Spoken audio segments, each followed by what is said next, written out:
welcome. For those of you who don't know me, I am Melanie Tanilian, the director of the Center for Armenian Studies here at the University of Michigan in Ann Arbor. And I am very happy to welcome you all back to our webinar series, especially on this particular day. But before we begin, I would like to thank, of course, as always, our program specialist, Naira Tumanian, for her work in organizing this webinar and for working behind the scenes this last year, keeping us all going against all odds, I would say. As always, you have the opportunity to ask questions from our speaker by using the Q&A button on the bottom of your screen.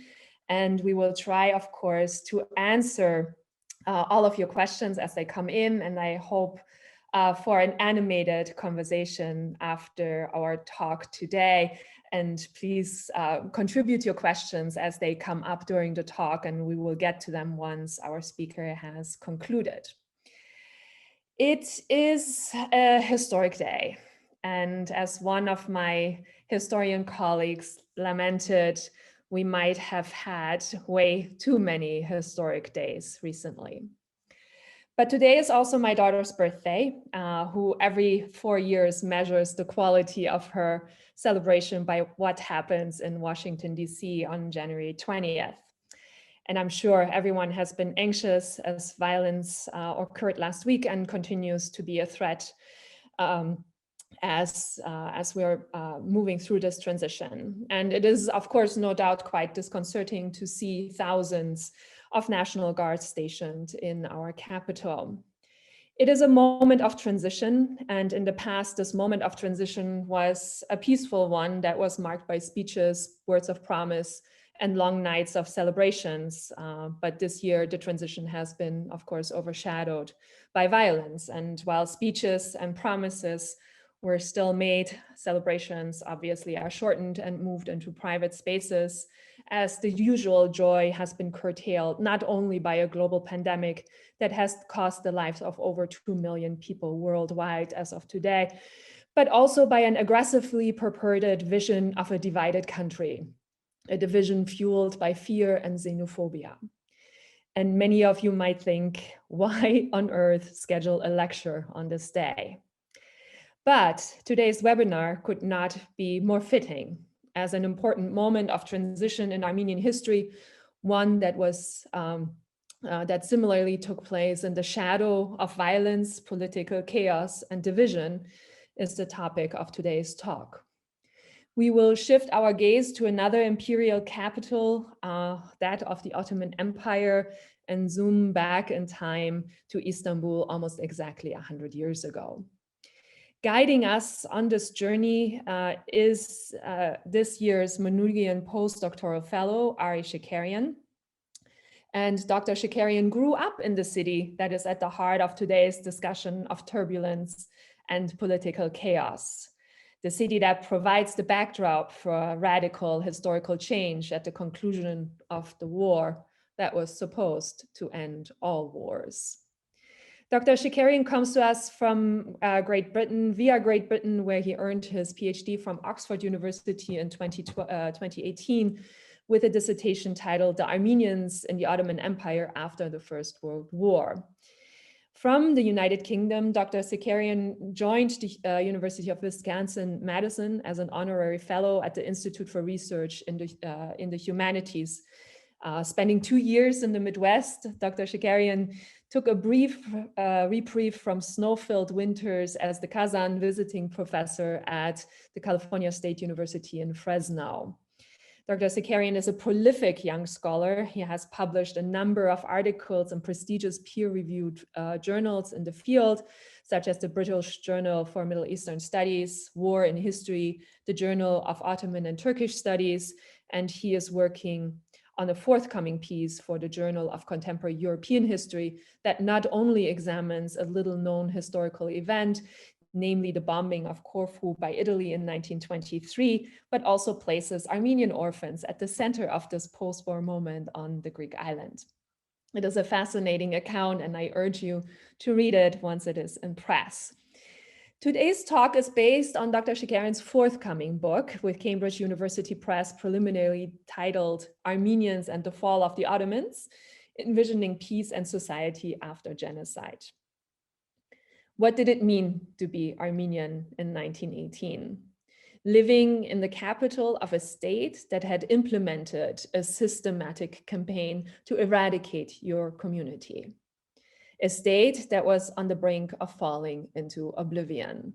Where did Armenians look for peace? Where did they think they belonged? Some answers might be surprising to some of you. For example, Giragos Bey, an 80-year-old Armenian merchant, told his good old friend Celal Nuri that, I quote, "I am firstly an Ottoman, and then I'm an Armenian. There are 200,000 Armenians in Istanbul," he says, "and they cannot be separated from the Turk. The fish cannot live out of the water like Catholics and Protestants in Germany. The Ottoman Empire has the Turks and the Armenians. It was people who disturbed our comfort. How good it was in the past," he says. Dr. Şekeryan, examining an archive of Ottoman Armenian and Turkish newspapers published in the years of between 1918 and 1923, highlights that in this initial moment of transition, the Ottoman Armenian community sought to regain the trust of their Muslim compatriots by propagating loyalty to the state. Dr. Şekeryan writes, I quote, "With the ongoing war and political uncertainty at hand, Armenians, having survived a genocide, did not want to give Ottoman Turkish society any reason to arouse hate against them," unquote.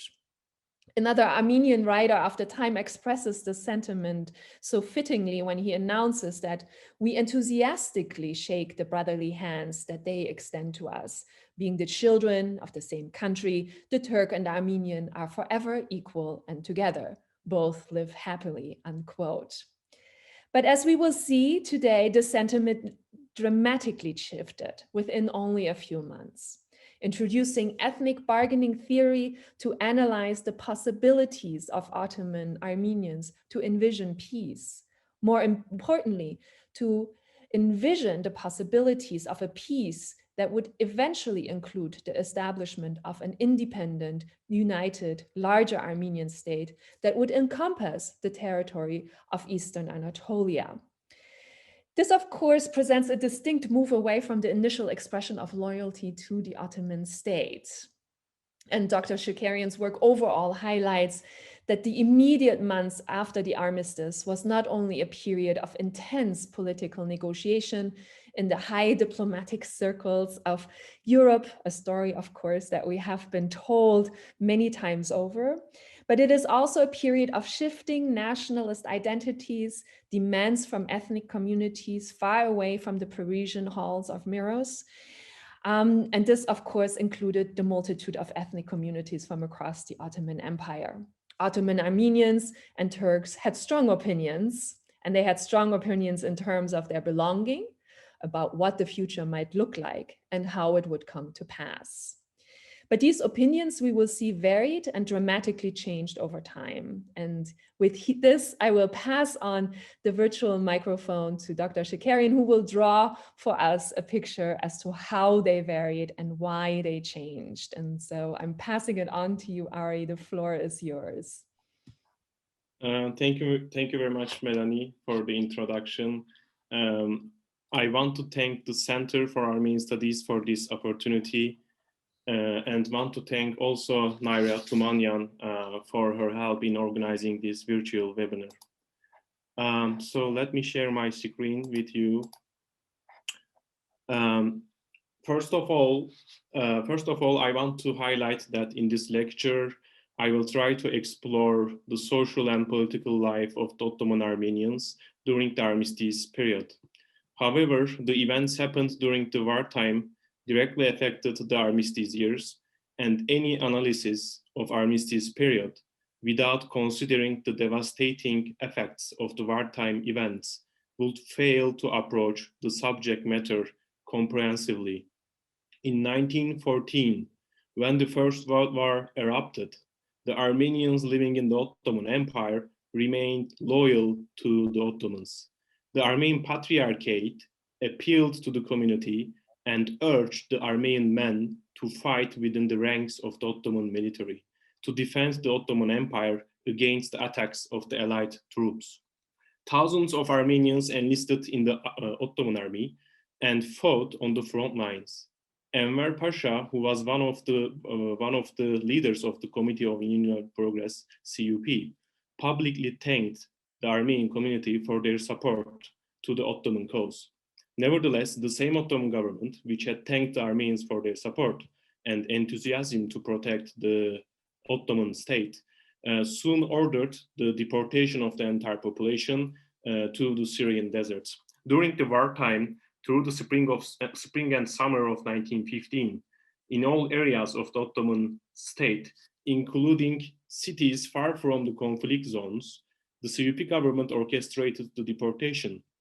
Convoys of civilians, including women, elderly, and children, were marched hundreds of miles without food, shelter, or proper clothing. The Armenian men were conscripted in the Ottoman army and were worked to death in labor battalions.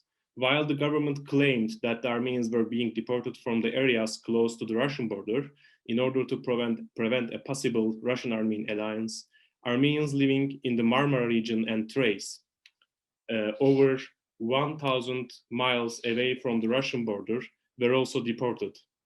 The Armenian intellectuals in Istanbul were arrested and sent to the isolated prisons in central Anatolia, where most of them were killed. During the genocide, more than half of the entire Armenian population in the Ottoman Empire was annihilated.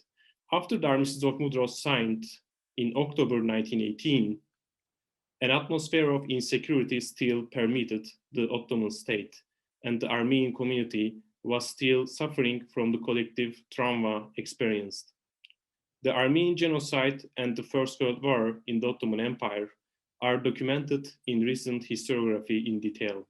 However, the armistice period haven't been analyzed by the historians up until now, leaving a significant gap in the historiography which needs further research. So I want to provide some information about the sources that I use in this research. In this slide, you see a list of Armenian newspapers that I have used in this research.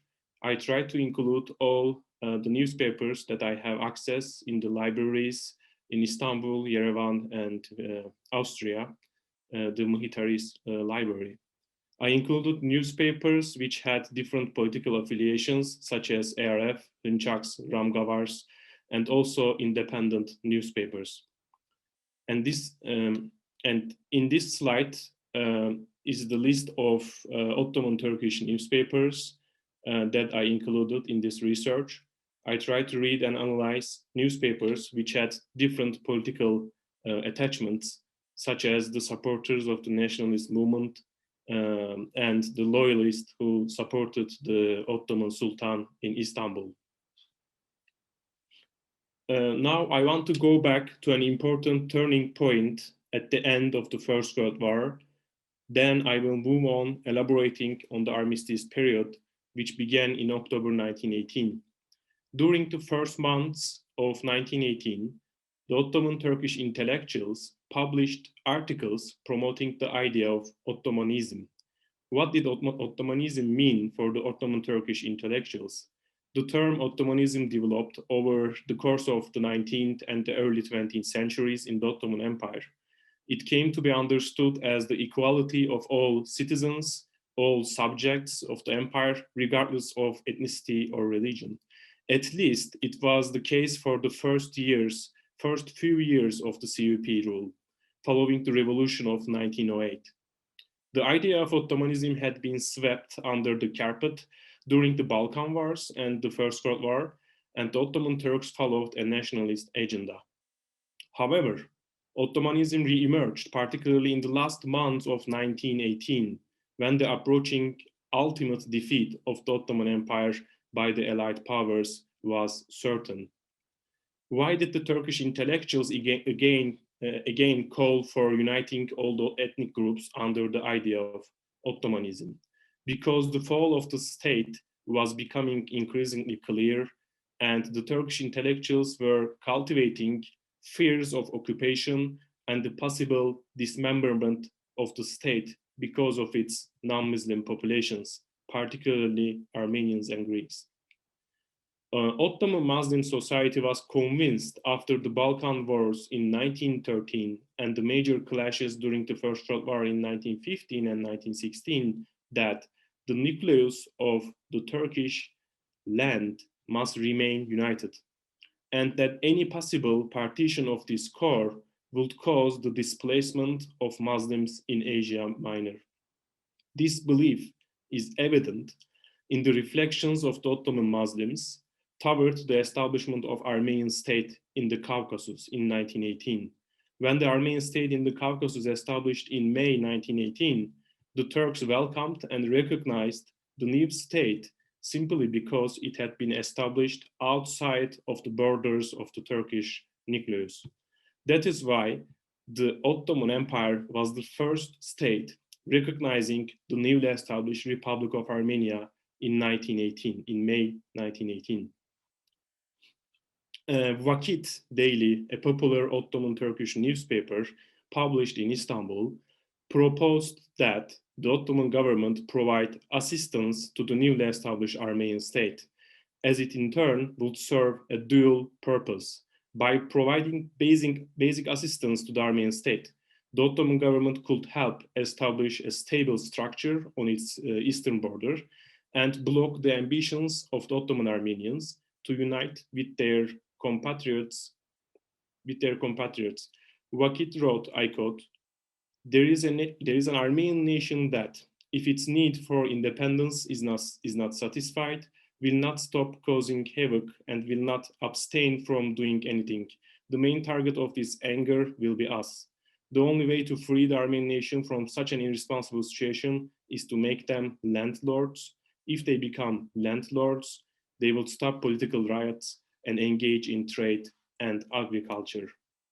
In response to these sentiments produced in Ottoman Turkish dailies in May 1918, before the signing of Armistice of Mudros, the Armenian community sought to regain the trust of the Ottoman Muslims by publishing articles and opinions expressing the loyalty of the Armenians toward the state. With the ongoing war and political uncertainty at hand, Armenians, those already survived the genocide, did not want to give Turkish society any reason to arouse hate against them. Verçinlur, which was one of the most popular newspapers published in Istanbul, published a lead article in which the daily echoed the sentiments previously expressed in the Ottoman Turkish press. I quote, "We enthusiastically shake the brotherly hand that they extend to us. Being the children of the same country, the Turk and Armenian are forever equal and together. Both will live happy. We greet with gladness this brotherly cordial expression."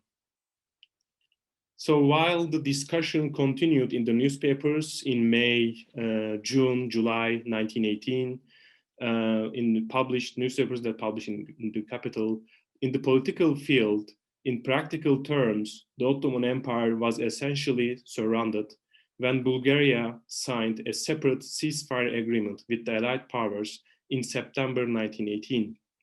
When Talat Pasha, the Grand Vizier and one of the leaders of the CUP, was on a visit to Berlin in 1918, he learned of the heavy German defeats on the Western Front. He conducted negotiations with Austrian authorities to offer a joint peace agreement to the Allied powers. Returning from Germany, Talat Pasha witnessed the disintegration of the Bulgarian army. The Bulgarian leaders met him at the train station to inform him of the separate peace agreement they had requested. When he heard news of Bulgarian ceasefire, he stopped and stared for a moment, mumbling a Turkish phrase, "Şimdi boku yedik," we are in deep shit. Indeed, Talat Pasha had reason to be concerned. While the CUP had fought for a German victory, not only it had faced internal resistance from opposition groups protesting the pro-German policies, but also the Allied powers urged the CUP on several issues, including the Armenian genocide, which it declared a crime against humanity and civilization. Bulgaria was the bridge linking the Ottoman capital to Berlin. It was a linchpin in the transportation scheme of both military and financial assets from the German capital to Istanbul. The Ottoman economy, on the other hand, was on the brink of collapse. The Ottoman public debt in 1914 was approximately 171 million Turkish liras, but by 1918, it had increased threefold. Food shortages led to famine not only in the provinces, but also in the capital, Istanbul. In 1918, prices rose 25-fold, and it was an enormous increase in inflation. Under these circumstances, the CUP government resigned, and after this resignation of the CUP government, in October 1918, the newly established government decided to reach an agreement with the British. And on 30 October 1918, the Armistice of Mudros was signed, and the Ottoman government signed actually its surrender. Following the removal of the CUP government, the tone of the Armenian and Ottoman Turkish dailies started to change. The Armenians regarded the fall of the government as a bright light appearing at the end of the tunnel, whereas dissenting opinions started to emerge among the Ottoman Turks. And the wave of strong criticism of the CUP government began to be voiced. On the very first day signing the Armistice of Mudros, the elation was evident in the Armenian community. For example, on 1st November 1918, Welchinur announced the armistice with the heading, "The whole capital celebrates and goes into raptures." And the lead article titled, "Today's enthusiasm, the flags of Entente fly splendidly," opened with a passage which reflected the Armenian political transformation. Christos Hariav Imerelots, Christ is risen from the dead. It is noteworthy here to point out that, as I have discussed at the beginning of this lecture, a few months before the signing of the Armistice of Mudros, Welchinur was calling the Armenian intellectuals and the public to support the Turkish-Armenian friendship and to be loyal citizens of the Ottoman state. It was just 3 months before. The flags of Greece, Italy, and France and Britain were flying on the streets of Pera, Istanbul, with Christians greeting each other, "Christ is risen from the dead, blessed is the resurrection of Christ." According to an Armenian correspondent, the streets were full of people crying with joy. The Armistice of Mudros, perceived as a salvation of the Ottoman Armenians, was likened to the resurrection of Jesus, imbuing it a divine meaning. The armistice opened a new stage in the history of Ottoman Armenians. The publications of the Armenian press reflected a reaction from the Armenian community, which had been suppressed during the wartime. This reaction was indeed a repressed anger toward the CUP government in particular. Nevertheless, as we have seen, almost a month before the war ended, the Armenian dailies published articles promoting the Turkish-Armenian friendship and the idea of peaceful existence in the same country. The pro-Turkish approach of the Ottoman Armenians drastically changed with the signing of the Armistice of Mudros because the threat had diminished. This repressed anger toward Ottoman Turkish society could be traced in another editorial published in Byzantion Daily. I should state here that the Byzantion Daily was an independent, non-partisan daily whose publication was allowed by the CUP government during the wartime. Because of the wartime censorship of the CUP regime, only a few dailies were allowed to be published, and the Byzantion Daily was one of them. According to the article published in the Byzantion Daily, the call of the Ottoman Turkish dailies to unite under the idea of Ottomanism was not sincere. I quote, "Today the situation is as follows. Armenians, Greeks, and all non-Turks witnessed such horrifying policies against them that they understood that there is an element in this country which clearly wants to annihilate them. We experienced this and extremely bitterly.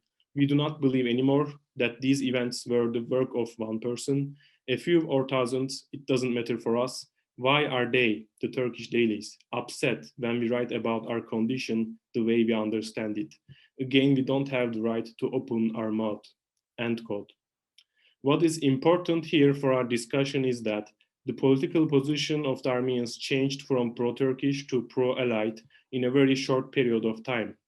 It is impressive how the collective Armenian political stance changed in the space of only a few months. I argue that the most important factor in this change is the beginning of the Allied occupation, thus the emergence of the external support for the Ottoman Armenians. The foundation of my argument is based on the ethnic bargaining theory in the minority claim-making literature. According to this theory, when there is an external support, secessionist ideas within the minority group increase.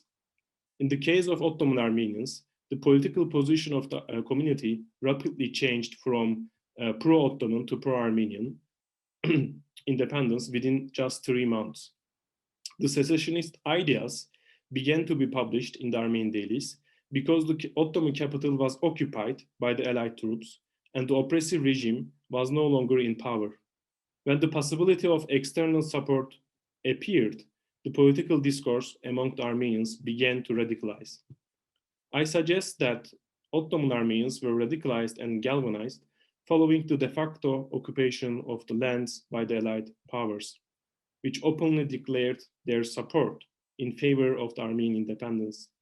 Building upon the predictions of the ethnic bargaining theory, I further argue that the pragmatic reactions of the Armenian community leadership and intellectuals was indeed a strategy of survival at a time when an empire was collapsing and an ethnic nation state based on Turkish supremacy was emerging in Anatolia and Istanbul.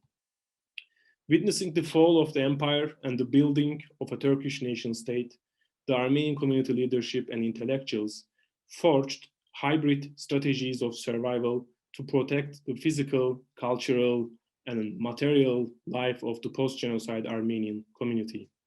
In the following sections of this presentation, I will try to demonstrate how pro-Armenian independence, pro-Allied political stance of the community transformed to a pro-Turkish one during the Armistice period. First, I want to start with the Wilson principles and the aspirations of the community for an independent Armenian state. Woodrow Wilson, as you may know, the 28th President of the United States, formulated the 14 points, a document that outlined the peace terms of the United States for the resolution of the First World War. The points were based on the principle of self-determination of the national minorities who were oppressed by the empires and undemocratic states. As Erez Manila demonstrates in his book, struggle for self-determination became a goal for Egyptians, Koreans, Chinese, and Indians. I demonstrate in this study that the Wilson principles became an important concern also for the Turks, Greeks, and Armenians at the beginning of the Armistice period. Articles scrutinizing the Wilson principles were published in the dailies and drew the attention of the public. In December 1918, the Wilson Prensipleri Cemiyeti, a Society for the Wilson Principles, was established by the Turkish intellectuals. On the Ottoman Turkish Muslim side, in addition to the propaganda of the intellectuals in the newspapers, a CUP organized structure named Vilayet-i Şarkiye Müdafaa-i Hukuk Cemiyeti, Society for the National Defense of the Rights of the Eastern Provinces, played a crucial role in publicizing the demands of the local Muslim communities in eastern provinces of the Ottoman Empire. The organization was significant in voicing its strong opposition against the idea of an independent Armenian state. At the same time, the Ottoman Armenian public's attention was focused on the development of the Armenian delegation in Paris. The Paris Peace Conference opened in January 1919 with the participation of the victorious states to discuss the peace terms which were to be imposed to the Central Powers. Two Armenian delegations were assigned to give voice to Armenian demands, one representing the Ottoman Armenians and the other representing the Armenian state established in the Caucasus. But before the opening of the conference, in December 1918, the Armenian delegation in Paris announced the establishment of the cabinet of United Armenia. United Armenia's borders were intended to include Cilicia, the 6 Armenian provinces in the Ottoman Empire, and the lands of the Armenian Republic in the Caucasus. Whispers of the establishment of a cabinet for United Armenia were already making their way through the columns of the Armenian dailies in the capital, in Istanbul. Verçin published a series to document in detail the Armenian characteristics of the 6 provinces in order to disprove the Ottoman Turkish press their allegations that they should not be considered as part of any Armenian state. In the first article, which considered Erzurum, for example, the names of the villages were listed one by one as a proof to argue that the province was indeed had Armenian connection and Armenian origins. For example, I quote, Sarajuh, Giv, Nil, Balahor, Gam, Varizont, Ozapur, Chiragens, Hunut, Ohik, Garmrak, Gisak. Shall we continue? Fill your ears with these native Armenian names. Feel the core of your ears and then try to prove in vain that Erzurum is not Armenian. Changing the name doesn't change the spirit, the clay, and the rocks, end quote. So here they targeted the Ottoman Turkish intellectuals and the dailies to prove that indeed the 6 provinces in the Ottoman Empire should belong to the Armenian state. It is relevant to our conceptual discussion here that the Armenian dailies, be they liberal or nationalist, reflected the enthusiasm and mobilization of the Armenian community. The pro-independence position of the Armenian community increased significantly when the Allied states signaled their support, particularly the British and the French. As it has been argued in ethnic relations literature, there is a strong possibility that when there is an external support, the radicalization of minority group is likely to increase. In the case of Ottoman Armenians, the external support shown by the Allied states, particularly the French and the British, seems to have increased the radicalization of the Armenian community. So the increasing support of the Ottoman Armenian community to Boğaz Nubar, for example, represents a crucial point for our framework. This support could be seen as a second example.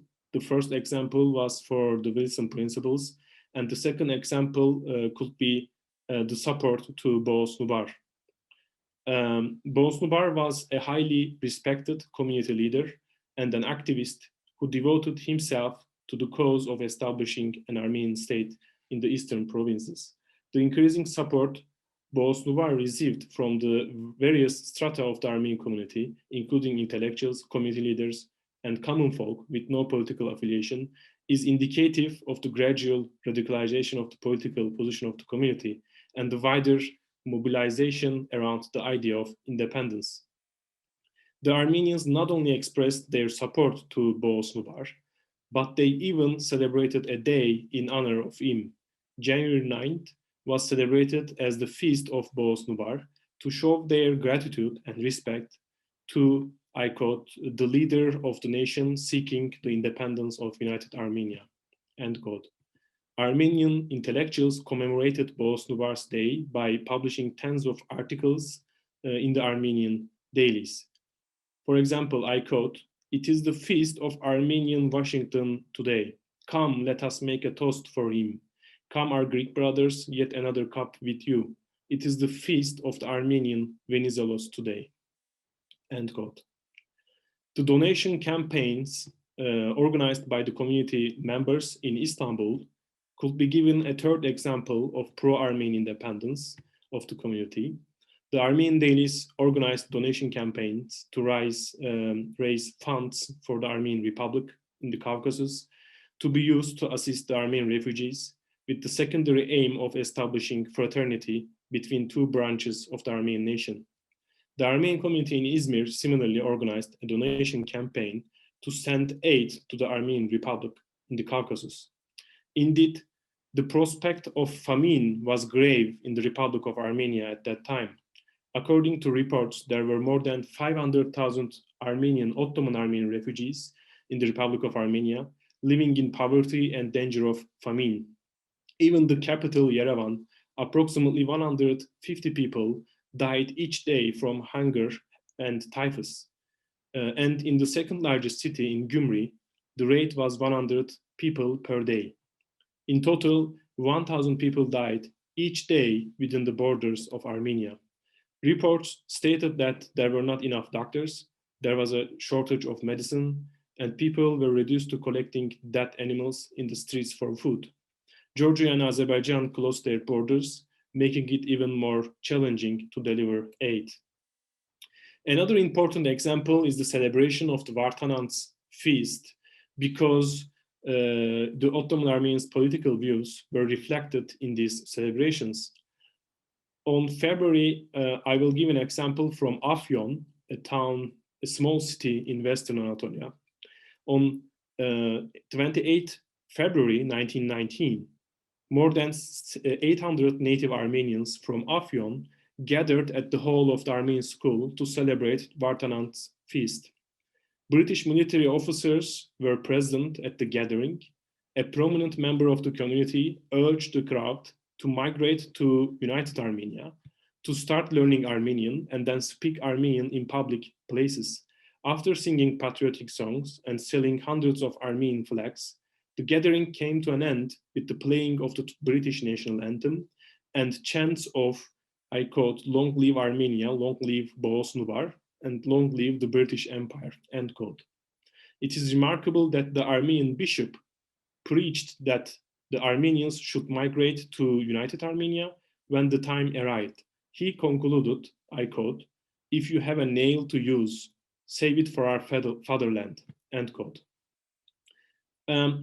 Here, following the signing of the Armistice of Mudros and the occupation of certain regions of Anatolia by the Allied forces, the Turkish armed resistance, which was primarily established by the CUP underground organizations, was launched following Mustafa Kemal's landing in the port of Samsun in May 1919. When Mustafa Kemal landed in Samsun in May 1919, the Greeks had already occupied Izmir, the British had occupied Urfa, Maraş, Antep, and Samsun, and the French forces had occupied Adana, and also Italians had occupied Antalya and Konya. In the beginning of summer 1920, after the Turkish national movement organized and began to mobilize troops on the eastern border under the leadership of Kazım Karabekir, tensions began to rise. Ultimately, in September 1920, the nationalist forces embarked on an offensive towards the tiny Armenian state, thus beginning the 4-month Turkish-Armenian War.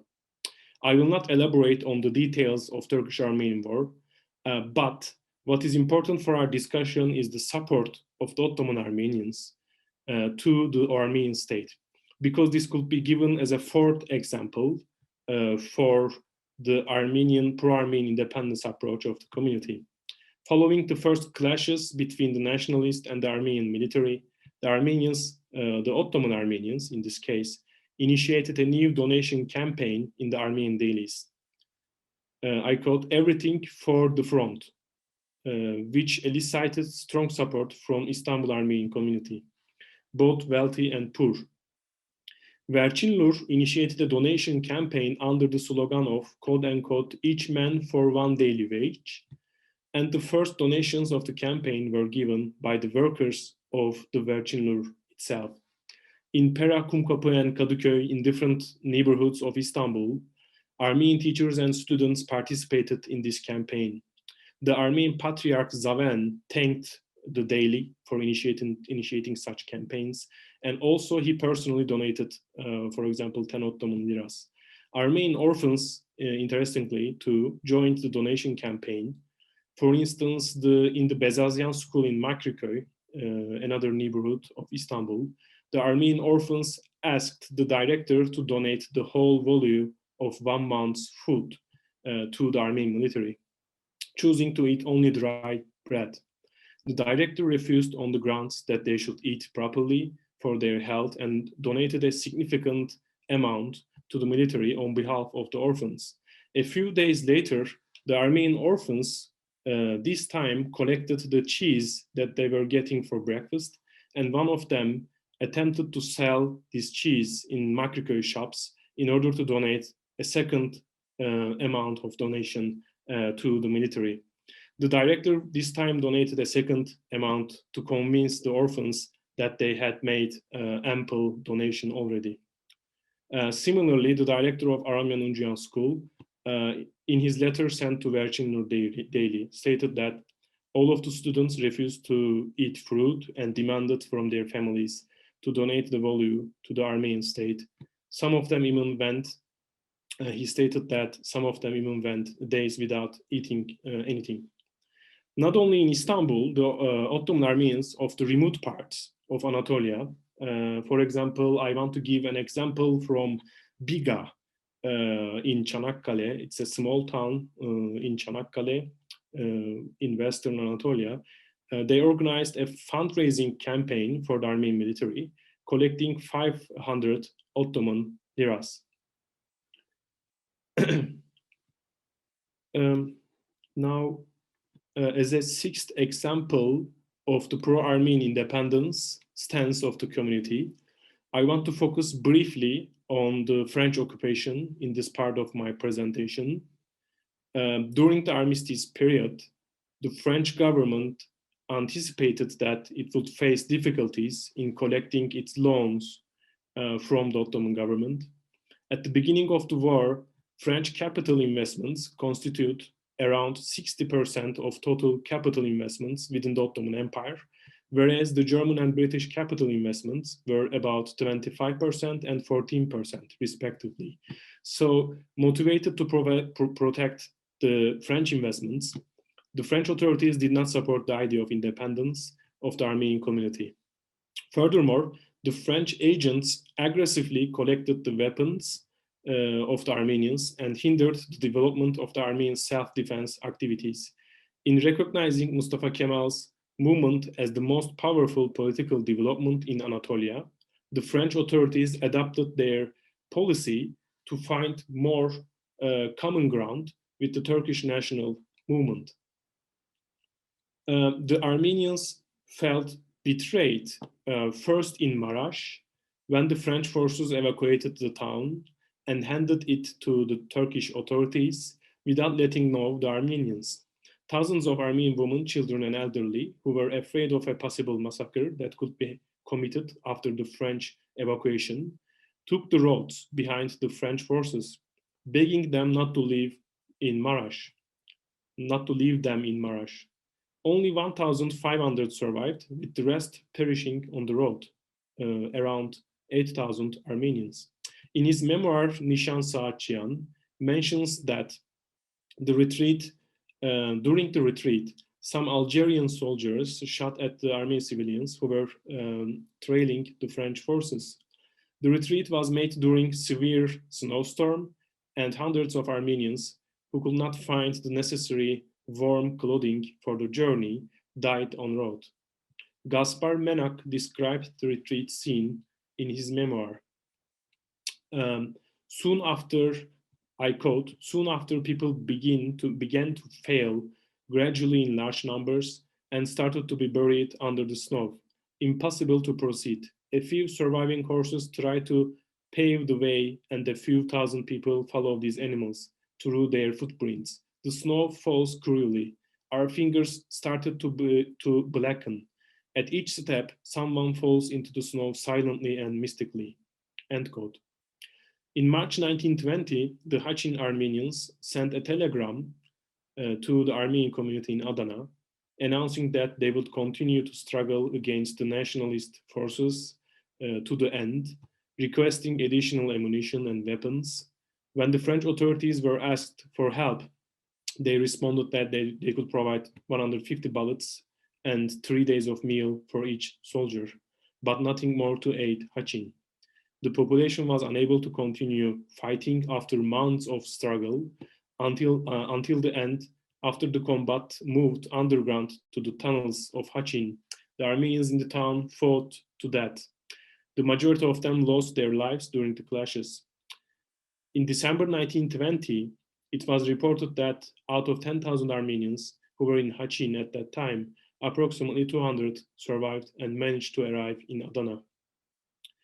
In August 1920, interestingly, the representatives of the Greek, Assyrian, Syrian, Chaldean communities, together with the representatives of Armenian Catholic, Protestant, and Apostolic churches, gathered at a meeting and established the Inter-Christian Council of Cilicia, which later made the decision to declare the independence of Cilicia. So they basically tried to establish a Christian state under the protection of the French forces.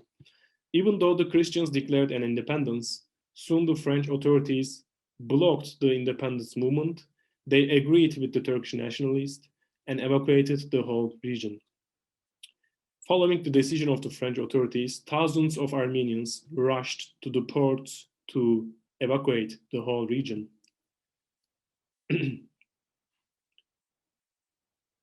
Dikran Küpelyan, an Armenian lawyer, highlighted the reasons why the Armenian community in Cilicia chose to migrate from the region. I quote, "Had it not been for the so-called defender Francis Ben, the Christian population of Cilicia would have already won their case. Yes, remaining in Cilicia was an evil, but leaving it was lesser evil. If we had stayed there, no matter what, our safety would be temporary, and most probably we would all have lost our lives. But by living, we stay alive. Even though poor and miserable, we are still full of hope that one day we will return to our lands." So Dikran Küpelyan, an Armenian lawyer, wrote this in 1921 in Arevelian Mavul, Armenian Daily. The Armenians in Cilicia region and Izmir area were forced to leave for Syria, Greece, and Cyprus. Yet there were still hundreds of thousands of Armenians who remained in Anatolia and mainly in the capital, Istanbul. Under these newly established political circumstances, the Armenian community had no other chance but to seek ways to approach the Turkish national movement led by Mustafa Kemal in Ankara. I will try to demonstrate how the political stance among the community members changed by analyzing the political and social developments that took place before and after the Lausanne conference. The Lausanne conference opened in November 1922 with the participation of British, French, Italian, and Turkish representatives. In what amounted to a blow from the Entente, from the Allied powers, Armenian politicians were not invited to participate in this conference. The Armenian committee representing the Ottoman Armenians at Lausanne proposed the establishment of an Armenian national home for Armenians. Initially, the Armenian representatives, they argued that the Armenian national home could be established in two alternative areas, which the Muslim population had deserted during the wartime. The first one was the southern region of Cilicia and the border between, and the second one was the border between Turkey and Armenia, an area including the cities of Kars, Ardahan, and Iğdır. So they proposed to establish the Armenian national home in these two small regions. The activities of the Türk-Ermeni Teali Cemiyeti, Turkish Armenian Ascent Association, during and after the Lausanne Conference can be given as an example of how the political stance of the community transformed at a time when the Republic of Turkey was being recognized by the European states. This association, Turkish Armenian Ascent Association, Türk-Ermeni Teali Cemiyeti, was established by a group of Armenians in Istanbul with the aim of re-establishing friendship between the two nations. For example, during a reception that this Turkish Armenian Ascent Association organized in July 1923, Harutyun Mostichyan, By the way, he was the president of the Civil Council of the Ottoman Armenians in Istanbul, took the floor and delivered a speech. And I quote his concluding paragraph that I quote now: "The Turks and Armenians were two nations like flesh and nail, but unfortunately some agonizing events created coldness between them. All Armenians wish to help that coldness evaporate, and we hope that the Turks also wish the same, because they are our big brothers. However, the efforts of this association alone are not enough. The press should also bring its contribution too. Long live Turkey, long live the noble Turkish nation, long live the fatherland, long live the blood brothers of this fatherland," end quote. So he was, he was indeed the president of the Civil Council of the Ottoman Armenians in Istanbul. Harutun Mosticyan's proclamations marked the turning point in the political position of the Turkish Armenians. Two primary factors were responsible for this collective change. First, after the disappointments of the Allied powers during the Turkish-Armenian War in the Caucasus and the French occupation in Cilicia, the Armenians living in Istanbul and Anatolia began to think that there was no advantage in taking a pro-Entente, pro-independence position, but they would find only pain, economic breakdown, and political turmoil in which many more Armenians could lose their lives. An empire totally collapsed, and the Turkish nation state was about to be recognized by the great powers. Therefore, the sole viable solution appeared to be becoming friends with the Turks and expressing their quote-unquote loyalty to the Turkish nation. The second reason, I argue, that was economic interest. Many Armenians living in Istanbul were not deported during the wartime and were able to keep their businesses open through the armistice years. The bulk of Armenian businessmen were aware of the fact that the Armenian refugees in Greece, Syria, Armenia, and other countries did not live in prosperity. Therefore, they decided in self-interest not to disturb the peace.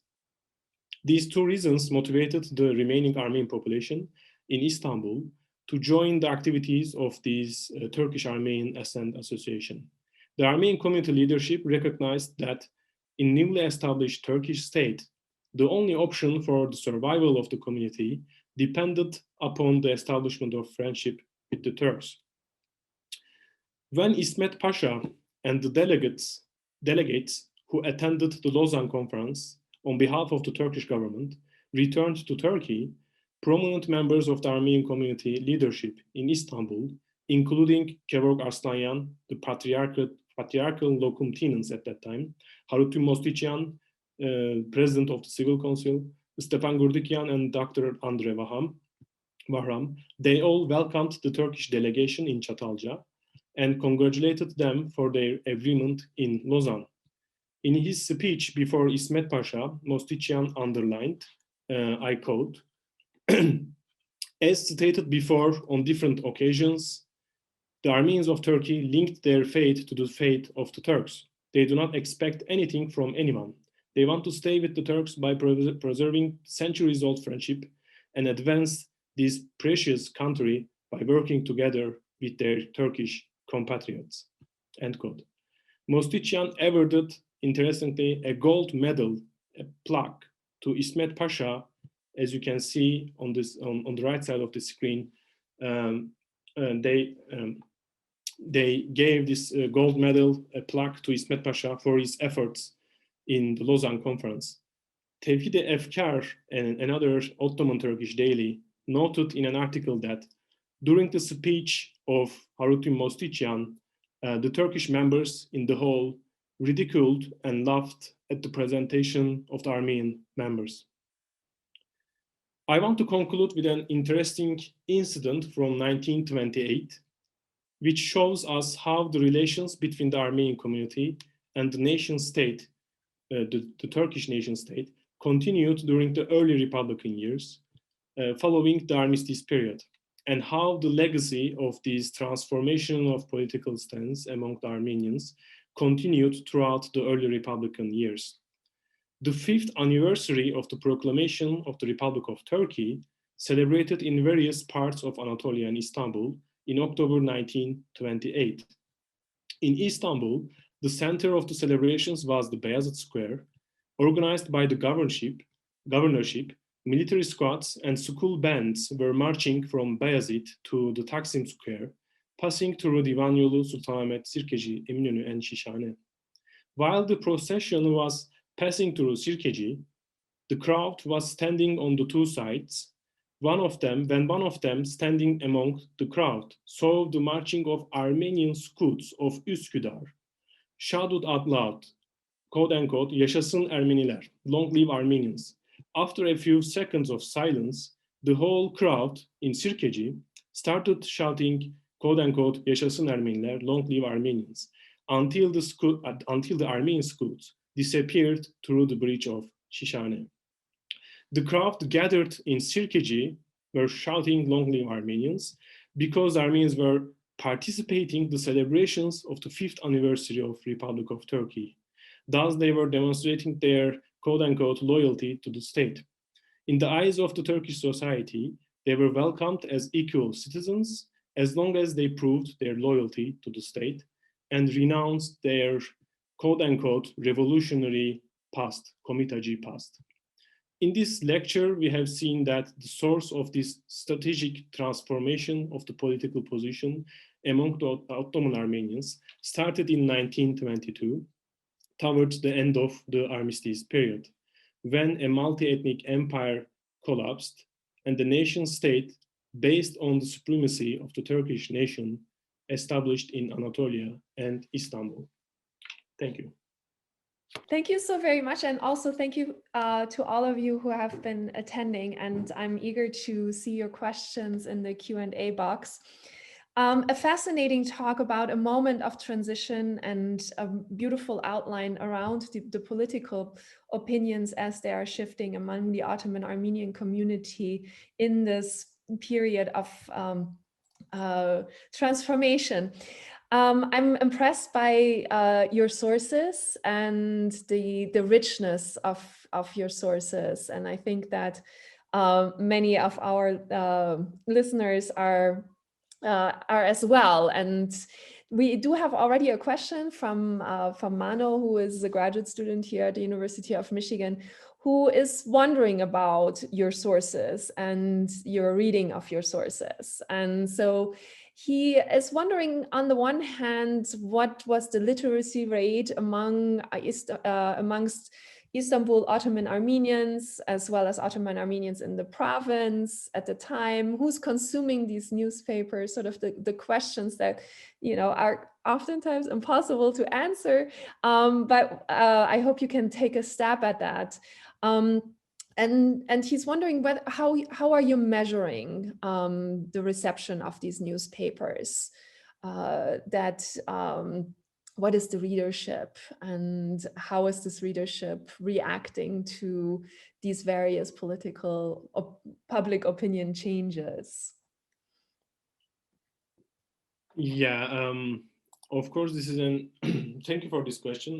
This is a hard to answer this question because oftentimes we don't know the circulation numbers for these newspapers, but as far as I know, in one source, it was stated that, for example, the Vercinlur Daily was one of the most popular newspapers at that time because it had around 15,000 circulation number in Istanbul.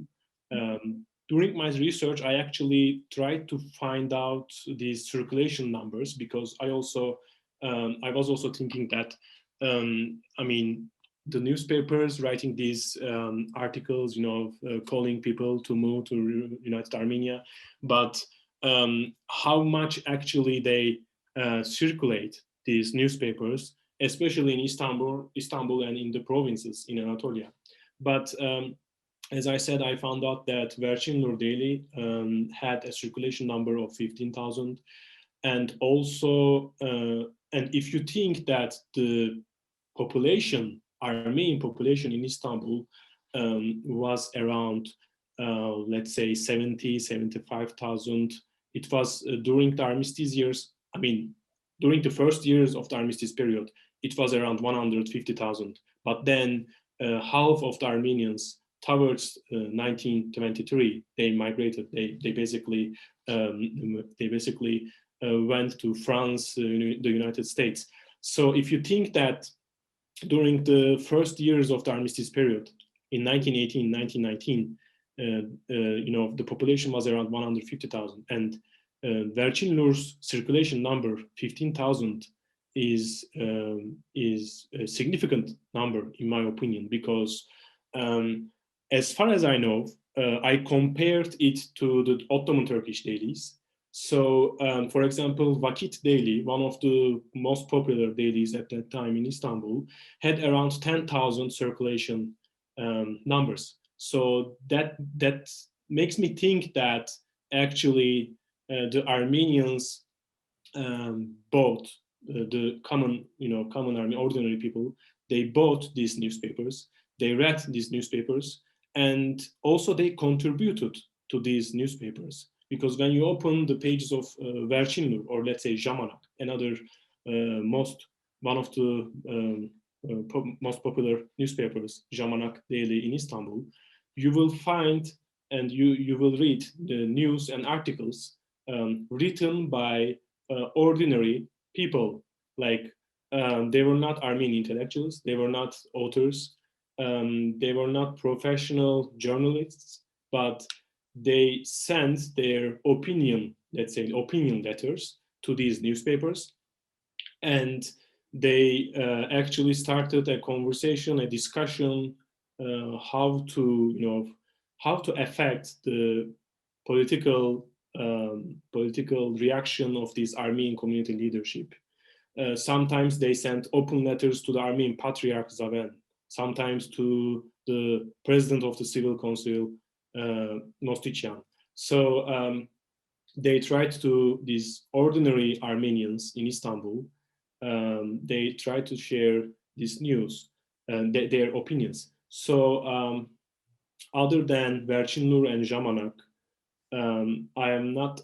I didn't see any statistics about the circulation numbers, but as far as I know, the newspaper of the ARF, Jagadamart and Azadamart, it was also very popular in Istanbul at that time. And for example, in Izmir, in Western Anatolia, I know that the Araverian Mamul and the Horizon dailies, they also had around 10,000 circulation numbers. But I am not sure if they circulated these newspapers to the interior parts of Anatolia, let's say to Sivas or Yozgat or Kayseri, the interior parts of Anatolia. But I know that they circulated these in particularly in Izmir, Istanbul, and in Adana, the Cilicia region. Coming back to these reader letters, I always find those really fascinating. I think they're a really good source to think with. I maybe might have missed it, but so these sort of, letters to the editor as they are coming in, are they coming from the provinces or they are coming really from the urban centers? And then that brings me to the question of what are the differences between the public opinions that are circulated in the provinces and how they affecting the sort of urban population and vice versa? What are the conversations between urban and rural? And are these letters to the editor a way to gain some kind of insight? Actually, I have seen, let's say, hundreds of reports from the provinces, especially sent from different parts of the provinces. I haven't seen any reports from, let's say, Bitlis, Van, that area, or Erzurum. But I have read many reports from the interior parts of Anatolia, such as Sivas, Ankara, Yozgat, in Western Anatolia, Afyon, Zonguldak. I have seen many reports. First of all, they stated interestingly, they stated the population statistics of the region. let's say, writing like, we are 50 families in Zonguldak, 50 Armenian families in Zonguldak. Our situation is blah, blah, blah. And then they ask help from the Armenian Patriarchate in Istanbul to send money, funding, and to send and assign a bishop to that region so that they continue to live in those provinces. But interestingly, as I mentioned in my presentation, many Armenians that stayed alive, that survived the genocide in 1918 and 1919, they also participated these donation campaigns that were being organized in Istanbul and Izmir. For example, Armenians in Afyon, they organized these donation campaigns in Çanakkale, Biga. I didn't know that before starting this research, there were Armenians in Biga at that time. I mean, it's a very small town in Çanakkale. So these people in the provinces, they showed their support for the pro-Armenian, for the Armenian independence, for the establishment of the United Armenia. But interestingly, after 1922, you don't see these reports in the newspapers. I'm not sure if they migrated to, let's say, France or the United States, but as far as I know, they actually stayed in Anatolia after the announcement of the Turkish Republic in 1923, because the following years, you see that there is a migration movement from the interior provinces of Anatolia to Istanbul. So many Armenians living today in Istanbul, they had this connection with the Anatolian cities. Let's say many of them are from today, their families indeed from Sivas or Yozgat or Ankara. So my guess is that these Armenians living in the provinces, they stayed after the proclamation of the Turkish Republic. Some of them moved, but I will add this also that many Armenians, after the announcement of the Turkish Republic, particularly in 1922 and 1923, they were asked to pay a certain amount of money to the French authorities to leave the region for Syria or other, let's say, Greece. So in my opinion, they couldn't find enough money actually to immigrate, to move from interior parts of Anatolia. So yeah, they only had this opportunity to move to Istanbul after 20 years, let's say in 1950s and 60s. That's interesting, and it answers one of our viewers' questions, who asks, "Are there any Armenians left after in the provinces after 1918?" But I think you answered that question here. I want to go to Professor Suni's question. He says, "This is a tragic story, and it seems that there was no way out for Armenians except pragmatism." And I think actually pragmatism as a concept is a really interesting theoretical way to also think about this particular moment in time. Or one might say opportunism. What choice did Istanbul Armenians have except to become dependent on the allies who then abandoned them? Were there choices, I guess, is the question. Yeah, that's a good question. And I am trying to answer this question throughout this research. So as I said, that we need to think that there was an empire, multi-ethnic empire, and it was collapsing. And the Armenians, after 2 years following the Armistice of Mudros, they saw actually that the rise of the Turkish Republic, the rise of the Turkish national movement, and I think this is, I call it that strategy of survival. So in order to survive, the community leadership and the other authorities, they wanted to create a new Armenian image in the eyes of the Turkish public. And for example, the Armenian community leadership, they forced the Armenian Patriarch Zaven to move out. So in 1922, because the Patriarch Zaven had relations with the Allied powers, relations with Bosnuvar and other authorities that wanted to create independent Armenia. So the Armenians in Istanbul, first, they tried to get rid of, actually, from the Armenian Patriarch Zaven. And they forced Patriarch Zaven to move out Istanbul. He left Istanbul, he went to Bulgaria without giving his resignation, of course, but and then they elected a new patriarchal locum tenens that had good relationships with the Ankara movement, so with the Turkish national movement. So I argue that they made a strategic move, from the pro-Armenian independence approach to, let's say, pro-Turkish. And interestingly, I see that the same persons actually, for example, let's consider Berç Türker. He was one of the directors of the Ottoman Bank in Istanbul. So during the first years of the Armistice period, he made donations for the Armenian state in the Caucasus. And then in 1922, he suddenly changed this opinion, and then he became a close friend of Mustafa Kemal, indeed. And then in the Republican years, he became a deputy from Afyon, as far as I remember. We see this strategic change in the case of Berç Türker, for example.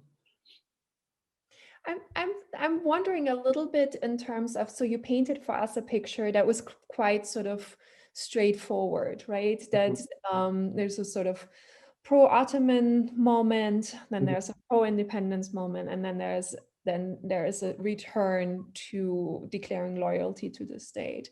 It's a bit too neat for me, and I want to push you a little bit. What kind of nuances do you see? And this, I think, goes to one of the questions that is being asked in terms of what are the nuances between political affiliations internally in the Armenian community? Are there nuances that you see within the publication that are or that are published by the ARF, or publications that are Ramgawa publications? Are there differences at all, or do you feel like you can make this sort of larger claim that everyone is on board with this? And I mean, you sort of point out some kind of political sidelining already when you're talking about the patriarch, but I'm wondering whether or not the publications itself can give us a bit more texture. Yeah, for the first 2 years, from 1918 to 1920, actually, the whole political strata of the Armenian community supported the idea of united Armenian state. So you don't see this most of the times, in the Armenian history, that ARF and Hunchaks and Ramgavars, they all agree for one political goal. I think this is the only time in the Armenian history, perhaps, that they agree on some certain political goals. Actually, it happened after 1908 Ottoman Revolution. There was a time that they all agree, Hunchaks and ARF, they all agree that they need to support this Ottoman constitution. Anyway, so from 1918 to 1920, they all supported the idea of Armenian independence, including dailies like Jamanak, a liberal daily, non-independent, Verchinur, again, liberal independent daily. So they had some differences when it came to policies about the Soviet Armenia, because Hunchaks, they supported the establishment of Soviet Armenia, but on the other hand, ARF, Tashnaks, they strongly criticized the Soviet Armenia. But in the case of Ottoman Armenians, particularly after 1922, let's say, many ARF and ARF affiliated and Hınçak affiliated journalists, let's say intellectuals, they chose to leave actually after 1922. So so many newspapers, they had this transition, and those who wanted to create a new friendship, quote unquote friendship with the Turkish state, they actually took positions in these dailies. For example, I have seen articles in Jagadamart, ARF affiliated newspaper, indeed supporting the announcement of the Turkish Republic, claiming that a Republican regime would bring, opportunities for Armenians rather than the Ottoman Empire. So, but in 1 year, then they were closed, and many many newspapers that had political affiliations, they actually closed down in 1923 and 1924. So, in my opinion, after 1923, many of them left for France and United States, and actually the ones that, let's say, loyal to the Turkish state remained in Istanbul. I mean the newspapers, not the not the common folk, but yeah. So this leads me to one more question about the papers, and then I'm going to shift a little bit to a question that Asia is posing. But before I go there, so Asia, don't go anywhere. I'm getting to you. But just to touch on what you're already been sort of discussing and moving into sort of that Soviet space. One of the questions by Armin Manoogian is how much coverage did the Istanbul Armenian newspapers give to the events in the Republic Armenia, especially in these last months? In the last months of the Republic of Armenia, when the Republic transformed to a Soviet Republic, I guess. That's what I'm assuming. I don't know. Yeah. They closely yes, followed. Armin says yes. Yeah, they closely followed the news because as you may know, the ARF government in the Republic of Armenia, they fought against the Turkish nationalists on the western border, and then they also fought in the Dilijan region against the Soviet troops. So they fought. They were between Soviets and the Turkish nationalists. So they closely followed the news. The newspapers in Istanbul closely published the news. And they continued to organize these donation campaigns in Istanbul to send money to the Republic of Armenia. But I think after that, the Republic of Armenia became a Soviet republic, I think the publications changed because the Soviet Armenia and the Soviets in general, they had good relations with the Turkish national movement, the Turkish Republic. So that's why they stopped closely following the events in the Soviet Armenia. Only the Yergir newspaper, which was published by Hınçaks, they provided details about the life in Soviet Armenia. And they also kind of tried to convince people to move to Soviet Armenia from Istanbul and Anatolia. I can just imagine you sitting there and reading through these newspapers from 100 years ago. It's fascinating. And it looks like you're reading very widely into these newspapers. You're not just selecting what fits your topic.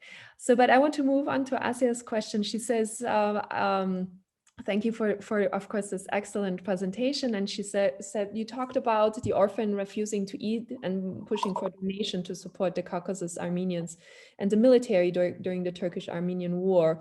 And she's wondering if you could elaborate a bit more on which sources reflect these efforts, and is that information from the newspapers, or did you find any diaries or memoirs from those children, orphans, is specifically mentioned?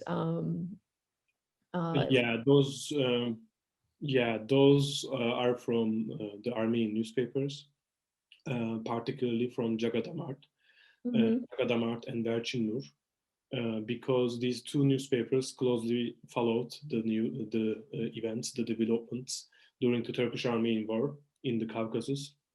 So yeah, those stories from the Armenian newspapers, I think the story about Armenian school in Makriköy in Istanbul, refusing to the orphans refusing to eat, and you know, collecting donations. I think that story was from Verchin Nur Daily, published at that time. Mm-hmm. Yeah.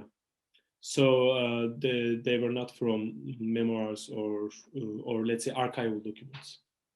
So I see that Lerna is confirming that this part, this political unity, is the most interesting aspect of this era, in particular the political party's opinion regarding this united Greater Armenia. So that's good. Thank you, Lerna. Thank you. Let's see. We are almost done.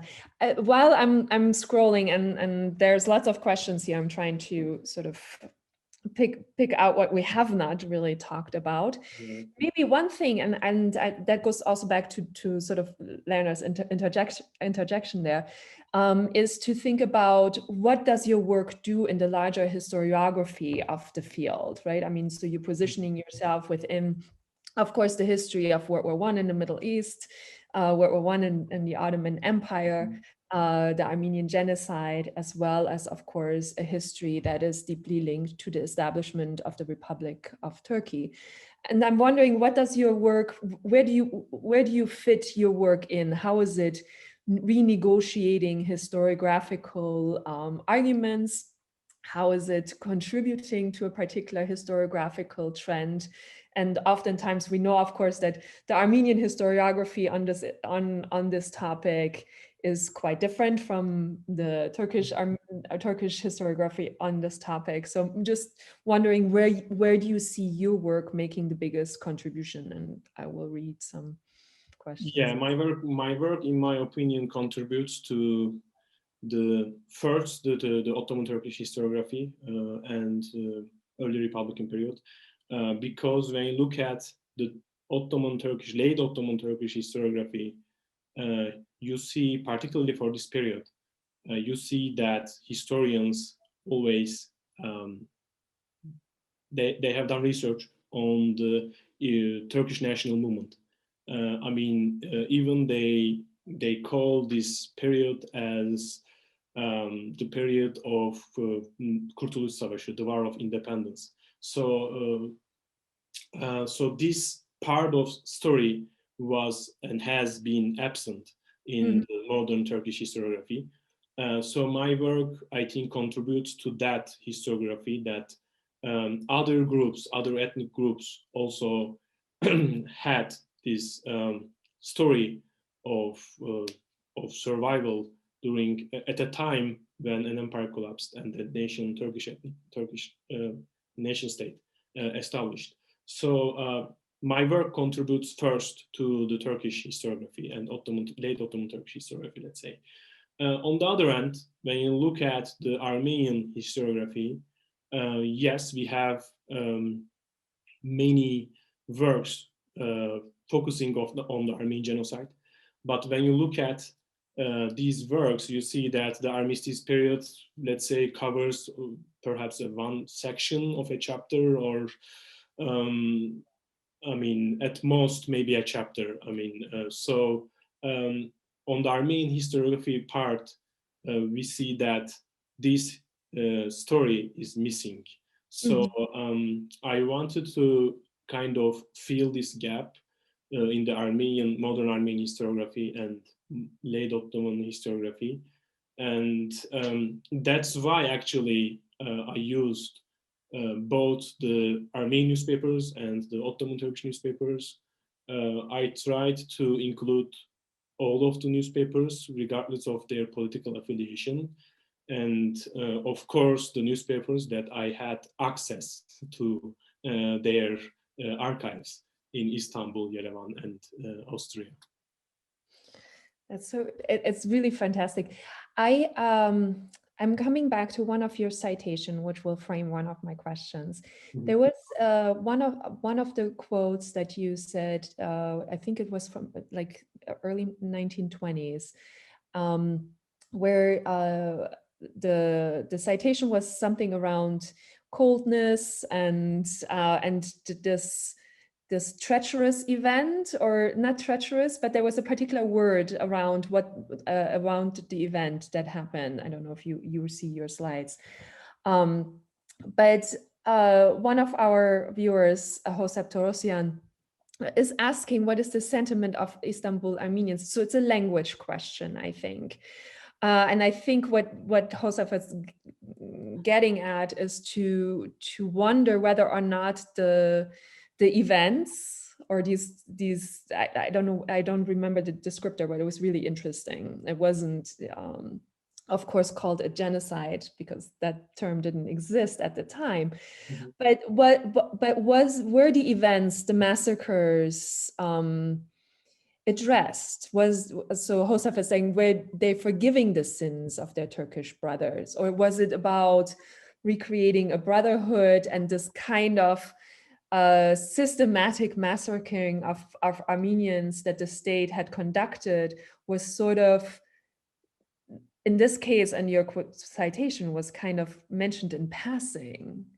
It didn't become sort of the key sort of term there.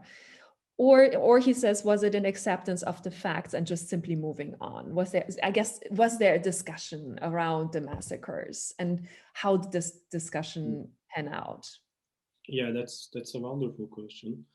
I mean, let me think. So for the first 2 years, from 1918, especially in 1918 and 1919, you can see articles, not in the Armenian press, but in the Ottoman Turkish press, arguing about the Armenian massacres. I mean, of course, they didn't name it the genocide, because the word genocide coined after 1948.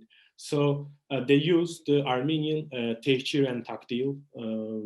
So that means deportation and massacre. So I have read, let's say, more than 10, 11 articles, editorials indeed, published in the Ottoman Turkish press, explaining what happened during the wartime and blaming the CUP government, the CUP regime, for organizing the Armenian deportation and genocide. So they claimed actually the CUP regime at that time, because being a CUP supporter in Istanbul in 1918 was a big crime in 1919.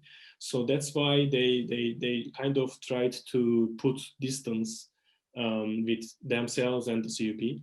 Interestingly, Halide Edip, for example, a feminist Turkish intellectual author, at that time, she also wrote about the Armenian massacres, criticizing the CUP.